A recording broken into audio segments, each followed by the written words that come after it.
अस्सलाम वालेकुम। आप देख रहे हैं मेरा यूट्यूब चैनल मैथ का सफ़र, जिसमें आज का जो हमारा लेक्चर है एक्सरसाइज 2A क्वेश्चन नंबर 1 है। इसमें हमने क्या करना है, इसमें उसने हमें 108 आइडेंटिकल बुक्स है mass of 30 kg, find the mass of 150 such books, the number of such books that have a mass of 20 kg। अब यहाँ पे देखें, यहाँ पे इसमें उसने हमें 108 आइडेंटिकल बुक्स दे दी हैं। आइडेंटिकल बुक्स का मतलब है कि एक जैसी किताबें हैं, ठीक है। हैव ए मैस, उनका जो मैस है वो हमारे पास 108 बुक्स का जो मैस है वो हमारे पास है 30 kg। वो कहता है find the mass of 150 such books. हमने इस तरह की 150 बुक्स का क्या करना है, मैस फाइंड करना है। सेकंड में वो कहता है find the number of such books. हमने नंबर ऑफ बुक्स हमने अब फाइंड करनी है, जबकि उसने हमें मैस बता दिया कि उनका जो मैस है वो हमारे पास कितना है, 20 kg है। चलें अब हम इसको सॉल्व कर लेते हैं। अब देखिए यहाँ पे सबसे पहले हमने क्या करना है, यहाँ पे हमने इसको सॉल्व करना है प्रोपोर्शनल मेथड से, ठीक है। यहाँ पे आपने लिख लेनी है बुक्स, ठीक है, बुक्स, और उसके बाद यहाँ पे आपने लिख लेना है मैस। क्वेश्चन नंबर जो हमारे पास है वो हमारे पास है 1A, ठीक है, और एक्सरसाइज जो हमारे पास है वो है 2A, ठीक हो गया। अब हमने इसको सॉल्व करना है प्रोपोर्शनल मेथड से। अब बुक्स जो हमारे पास हैं वो कितनी हैं, वो हमारे पास है 108, ठीक है।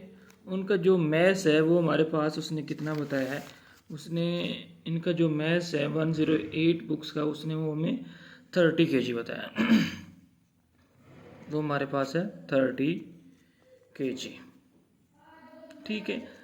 अब वो कहता है फाइंड द मैस। हमने क्या करना है, मैस हमने फाइंड करना है। लेट कर लिया कि जो हमने मैस फाइंड करना है वो हमारे पास क्या है, एक्स है।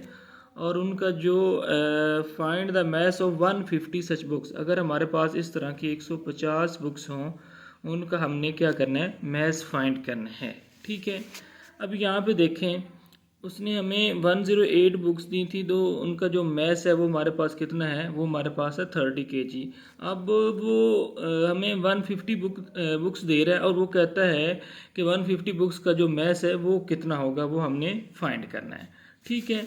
अब यहाँ पे आपने क्या करना है, सबसे पहले जिसके साथ x होगा, जिसमें हमारे पास जो वैल्यू अननोन होगी जो हमने फाइंड करनी है, उसके साथ आपने प्रोपोर्शनल मेथड में हमेशा एरो लगा के उसको सॉल्व करना है। उसके साथ जो एरो लगाना आपने, जो हमारे पास जो वैल्यू अननोन है वो हमने फाइंड करनी है, उसके साथ आपने जो एरो लगाना हमेशा नीचे से ऊपर की तरफ लगाना है। अब 108 बुक थी तो उनका जो मैच था वो क्या था, हमारे पास 30 kg था। अब बुक्स उसने पहले से बढ़ा दी हैं, मतलब है कि उसने 150 कर दी हैं, तो जो उनका मैस होगा वो भी क्या हो जाएगा, बढ़ जाएगा।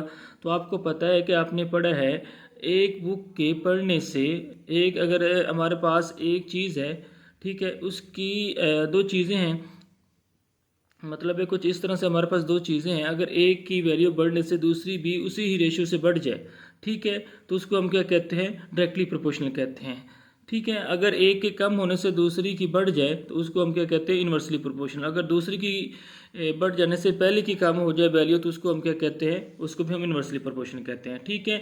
एक चीज़ की वैल्यू बढ़ने से दूसरी की भी उसी ही रेशियो से बढ़ जाए तो उसको हम क्या कहते हैं, उसको हम डायरेक्टली प्रोपोर्शनल कहते हैं। और जो डायरेक्टली प्रोपोर्शनल का साइन होता है वो हमेशा नीचे से ऊपर की तरफ होता है।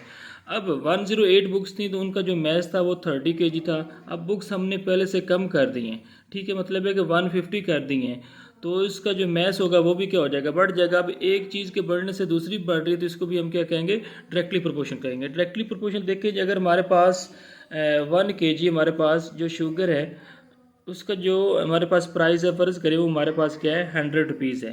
अब हमने क्या कर दिया, अब हमने जो वेट है, मतलब है कि जो शुगर है उसको हमने 2 kg कर दिया है, तो इसकी जो प्राइस होगी अब वो भी क्या हो जाएगी, 100 से क्या हो जाएगी, 200 हो जाएगी। तो इसका मतलब है कि हमने वन क्वांटिटी, एक मिकदार बढ़ाई है उसको 1 से बढ़ाकर हमने 2 किया है, तो इसकी जो प्राइस है, जो इसकी कॉस्ट है, वो भी क्या होगी, बढ़ गई। पहले 100 थी तो अब उसने क्या कर दिए, अब हमने 200 कर दिए। ठीक है, इसी तरह अब जो हमारे पास डायरेक्टली प्रोपोर्शन होता है उसका जो हमेशा साइन होता है हमेशा नीचे से ऊपर की तरफ होता है। ठीक है, 108 आइडेंटिकल बुक्स थी तो उनका जो मैच था वो हमारे पास 30 kg था। अब बुक्स पहले 108 थी, अब उन्होंने 150 कर दी हैं, तो वो कहते हैं इनका मैच फाइंड करें।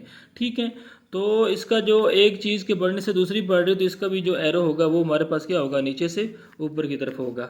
ठीक है, अब हमने क्या करना है, अब हम इसको सिंप्लीफाई करना है। सिंप्लीफाई करने का क्या तरीक़ेकार है इसका, अब यहाँ पे देखें जिस साइड पे इस एरो की टेल है उसको आपने क्या करना है, नोमिनेटर में लिखना है, और जिस साइड पे इसकी हेड है उसको आपने क्या करना है, डिनोमिनेटर में लिख लेना है। ठीक हो गया, जिस साइड पे टेल है उसको हमने नोमिनेटर में, जिस साइड पे इसकी हेड है उसको डिनोमिनेटर में, विच चीज़ इक्वल टू हमारे पास क्या आ जाए। अब दरमियान में आपने इक्वल का साइन लगाना है। अब यहाँ पे देखें जिस साइड पे इसकी टेल है वो हमारे पास क्या है, 150 है, और जिस साइड पे इसकी हेड है वो हमारे पास क्या है, 108 है। ठीक हो गया, अब हम इसको सिंप्लीफाई कर लेंगे। सिंप्लीफाई कैसे करेंगे, अब यहाँ पे देखें जो हमारे पास 30 है वो इधर क्या हो रहा है, डिवाइड हो रहा है, दूसरी साइड पे जाके क्या हो जाएगा, वो मल्टीप्लाई हो जाएगा। तो 150 डिवाइडेड बाय हमारे पास क्या हो जाएगा, 108 मल्टीप्लाई हमारे पास क्या हो जाएगा, 30 हो जाएगा। ठीक है, अब हमने क्या करना है, चेक करना है अगर किसी एक टेबल पे ये वैल्यू कट होती है तो इनको कट कर लें। ठीक है, कैसे, अब देखें अगर हम इसको 3 के टेबल पे कट करें तो ये कट होती है 3 3 जार 9, 1 बच गया, 1 को 8 के साथ मिलाया तो 3 6 जार हमारे पास क्या होता है, 18। आगे अब ऊपर देखें 3 5 जार हमारे पास क्या होता है, 15। ठीक है, 0 हमने एज इट इज़ लगा दिया। अब आगे हमारे पास क्या है, 6 6 जार 36। ठीक है, और 6 5 जार हमारे पास क्या होता है, 30 होता है। तो वो अब इसको अगेन कट कर लें, 3 2 जार हमारे पास क्या होता है, 6, और 25 2 जार हमारे पास क्या होता है, 50। तो यहाँ पे जो हमारे पास x की वैल्यू आ रही है वो हमारे पास क्या आ रही है, 25 मल्टीप्लाई बाय 5। ठीक है, डिवाइडेड बाय हमारे पास क्या है, 3 है, तो विच x इज इक्वल टू हमारे पास क्या आ जाएगा। अब 25 को अगर हम 5 से मल्टीप्लाई करें, 5 को 5 से किया तो हमारे पास 25 आ गया, 2 कैरी आ गया। 5 को 2 से किया तो हमारे पास 5 2 10, 10 में 2 कैरी ऐड किया तो ये हमारे पास 12 आ जाएगा। अब हमने 12 को क्या करना है, 3 पे डिवाइड करना है। ठीक है, जब हम इसको डिवाइड करेंगे तो डिवाइड आपने कैसे करना है, 150 को आपने अंदर, सॉरी 125 को आपने अंदर रखना है, 3 पे डिवाइड करना है।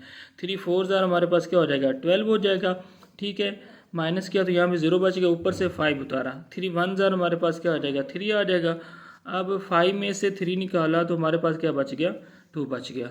ठीक है, अब हमने क्या करना है, इसको इसका जो आंसर है इसको आपने मिक्स फ्रैक्शन यानी होल फॉर्म में लिखना है। जो हमारे पास क्वेश्चन है इसको आपने होल की जगह पे लिखना है, 41 होल। जो रिमाइंडर है हमारे पास उसको नोमिनेटर में, और जो डिवाइज़र है हमारे पास उसको आपने डिनोमिनेटर में लिखना है। ठीक है, मतलब ये हमारे पास रिमाइंडर बच रहा है इसको नोमिनेटर में, और ये हमारे पास डिवाइज़र है इसको आपने डिनोमिनेटर में लिख लेना है। तो ये हमारे पास इसका मैथ आ जाएगा।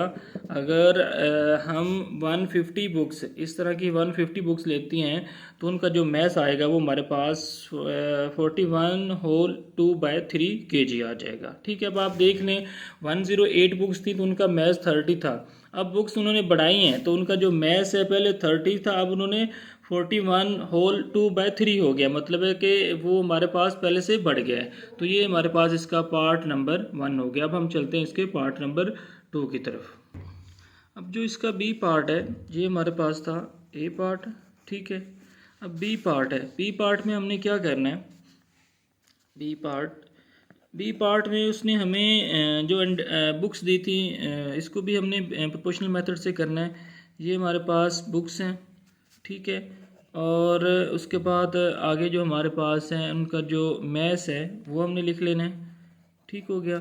अब बुक्स हमारे पास कितनी थी, जो उसने क्वेश्चन में हमें दी थी वो हमारे पास 108 थी, और उनका जो मैथ्स था वो हमारे पास क्या था, 30 kg था। अब वो कहता है कि आपने जो बुक्स हैं वो क्या करनी है, फाइंड करनी है। बुक्स को आपने अभी फाइंड करना है। ठीक है, और जो उनका मैथ्स है वो उन्होंने हमें बता दिया है, वो हमारे पास कितना है, 20 kg है। ठीक है, पहले तो उसने हमें बुक्स दी थी तो हमने उनका मैथ्स फाइंड किया था। अब उसने कहा है कि बुक्स आपने फाइंड करनी है और जो उनका मैथ्स है वो हमारे पास क्या है, 20 है। अब यहाँ पे देखें 108 बुक्स थी तो जो उनका मैथ्स था वो क्या था, 30 kg था। ठीक है, अब वो कहता है कि अगर उनका मैथ्स 20 kg हो, पहले से कम हो, तो जो बुक्स होंगी वो भी क्या हो जाएंगी, कम हो जाएंगी। तो आपको पता है जिसके साथ हमारे पास अननोन वेरिएबल, मतलब जिसमें हमने कोई चीज़ फाइंड करनी हो, उसके साथ जो एरो आता है हमेशा नीचे से ऊपर की तरफ आता है। ठीक है, अब बुक्स मैथ्स कम हुआ है तो बुक्स भी कम हो गई, तो इसका मतलब एक चीज़ के कम होने से दूसरी भी कम हो रही है। ये हमारे पास क्या है, डायरेक्टली प्रोपोर्शनल है। ठीक है, डायरेक्टली प्रोपोर्शनल का जो एरो होता है हमेशा नीचे से ऊपर की तरफ होता है। ठीक है, अब हम इसको सिंप्लीफाई कर लेते हैं। इसको आपने लिख लेना है x/108। जो ये हमारे पास एरो है ये हमें बताता है कि इसको हमने फ्रैक्शन की फॉर्म में प्रोपोर्शनल मेथड में कैसे लिखना है। जिस साइड पे इस एरो को टेल है उसको आपको नोमिनेटर में, और जिस साइड पे इसकी हेड है उसको डिनोमिनेटर में। इसको भी आपने ऐसे ही लिख लेना है, 20 ओवर हमारे पास क्या आ जाएगा, 30 आ जाएगा। अब यहाँ पे देखें, इसको सिंप्लीफाई कर लेते हैं, 0 0 से कट जाएगा तो ये हमारे पास 2/3 आ जाएगा। 108 इधर डिवाइड हो रहा है, दूसरी साइड पे जाके क्या हो जाएगा, मल्टीप्लाई हो जाएगा। अब इसको 3 के टेबल पे कट कर लें, 3 1s are 3 और 3 3s are 9, 1 बच गया। 1 को 8 के साथ मिलाया तो 3 6 हमारे पास क्या आ जाएगा, 18। तो x इज इक्वल टू हमारे पास क्या आ जाएगा, 36 को हमने 2 के साथ मल्टीप्लाई किया तो ये हमारे पास 2 मल्टीप्लाई बाय 36, तो x इज इक्वल टू हमारे पास क्या आ जाएगा, 70। हमारे पास 2 बुक्स आ जाएंगी।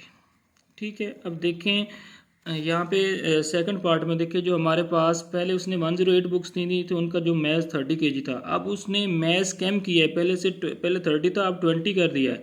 तो जो बुक्स हैं वो हमारे पास 20 kg, जो 20 kg जो मैथ्स है वो कितनी बुक्स का है, वो हमारे पास 72 बुक्स का है। तो ये हमारे पास क्वेश्चन नंबर जो 1 है एक्सरसाइज 2A का वो कंप्लीट हो गया। इसके साथ इजाज़त दीजिए और मेरे चैनल को लाइक कीजिए, सब्सक्राइब कीजिए और घंटी के आइकॉन को ज़रूर प्रेस कीजिए ताकि हर नई आने वाली वीडियो आप तक पहुंच सके। और साथ साथ कमेंट सेक्शन में आप क्वेश्चन भी कर सकते हैं और पूछ सकते हैं। अल्लाह हाफिज़।